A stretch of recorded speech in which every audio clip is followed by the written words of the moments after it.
మన ఆంధ్ర రాష్ట్రంలో చూసామండి? చెప్పండి. ఎప్పుడో నేను రాజకీయాలకు వచ్చిన కొత్తలోనూ ఈ రాష్ట్ర విభజన జరుగుతున్న కావాలని కోరుకున్న యాక్సిడెంట్, ఆంధ్ర యాక్సిడెంట్ ఎప్పుడో అప్పుడు జరిగినప్పుడు ఆ టైంలో మనం ఈ పెట్రోల్ పంప్ సంస్కృతిని ఈ విజయవాడలోనూ అక్కడ చూసాం. తర్వాత ఎప్పుడు చూడలేదే. మనలో రియలైజేషన్ వచ్చింది, రాజకీయ పార్టీలో రియలైజేషన్ వచ్చింది. అందరూ కూడా ఈ సంస్కృతి మంచి కాదని పక్కన పెట్టారు. మళ్ళీ ఆ సంస్కృతి వచ్చి మళ్ళీ తీసుకొచ్చి పెట్రోల్ బాంబులు వేయడం అనేది అది సమంజసమా? ఇది లా అండ్ ఆర్డర్కి ఇది సవ్యంగా ఉంది, రాష్ట్రంలో అంది కోరుకోవడం సమంజసమా? రాంబాబు గారికి వచ్చి కేసు పెట్టి సెంటర్ చేశారు. పెట్రోల్ బాంబులు ఇచ్చిన వ్యక్తులు వచ్చి స్టేషన్లో బెయిల్ ఇచ్చి బెయిల్ తీసుకోవడం.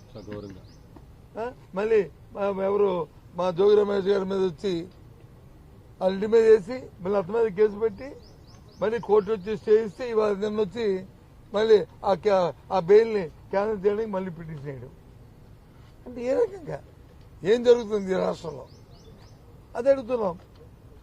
పూర్తిగా శాంతి భద్రతలు క్షీణించాయి, పరిపాలన గాలికి వదిలేశారు, ఏ ఒక్కరికి కూడా రక్షణ లేదు. మహిళలకు కానీ చిన్నపిల్లలకు కానీ ఎంతమంది మహిళలకండి?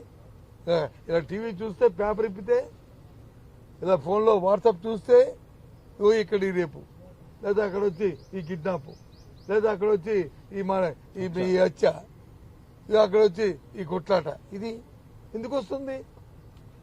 ప్రభుత్వం పట్ల, పోలీసు వ్యవస్థ పట్ల భయము, గౌరవం లేకపోతే, భయం భక్తి లేకపోతే ఇవి వస్తాయి.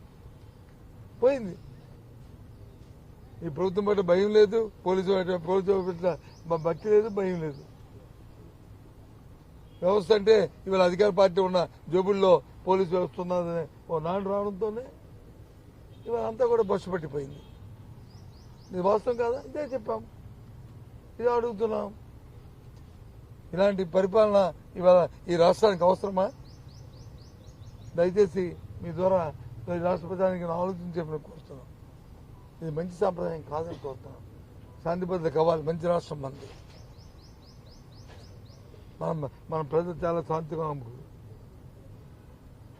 కానీ దిశగా తీసుకెళ్ళడం అనేది సమంజసం కాదనేది మా తాలూకా డిమాండ్, మా పార్టీ తాలూకా ఆలోచన.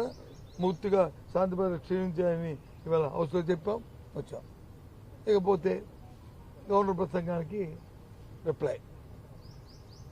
మా సభ్యులు ఎంతమంది మాట్లాడారు? ముగ్గురు మాట్లాడారు. తెలుగుదేశం పార్టీ సభ్యులు ఎంతమంది మాట్లాడారు? ఇద్దరు మాట్లాడుతూ కూటమి సభ్యులు ఇంకో ఇద్దరు మాట్లాడారు, నలుగురు మాట్లాడారు. హౌస్లో సంఖ్యాబలం ఎంత ఉంది? 1/3, 2/3 ఉంది. ఎవరికి ఎక్కువ సమయం కేటాయించాలి?